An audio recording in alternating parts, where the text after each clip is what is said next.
The statement of inquiry is the most basic part of the unit and probably the most important. It provides the central focus of the unit. Think of it as a thesis statement is to an essay. How a thesis statement guides the essay and kind of provides a pathway. The statement of inquiry does the same thing for a unit. It's also an integral part of the summative assessment for the students. We'll talk about that in a later tutorial, but for right now, think of it as what you will be assessing. How well do the students understand this statement of inquiry? It is composed of key and related concepts along with an exploration of a global context, and we're going to get into that now. First, let's take a look at the key concepts. The IB organization provided 16 key concepts for us to explore as different subject areas. Any subject can use any one of these key concepts, but every subject is assigned some that they really should try to cover.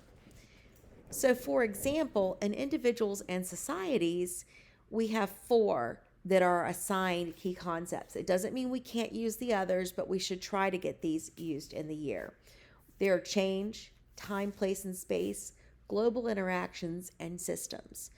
Each subject area again has their own little set of key concepts. Subject areas also have their own related concepts. This is an example from individuals and societies. You'll take a look at these and you'll notice that they are a little more discipline specific than the key concepts were. Again, each subject has its own related concepts.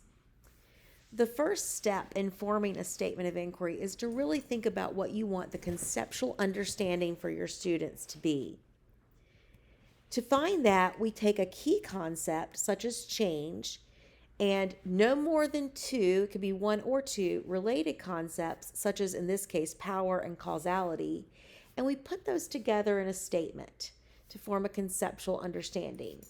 I've merged the words. It has a present tense verb clause and a qualifier can. That qualifier means that the statement can be true in any situation.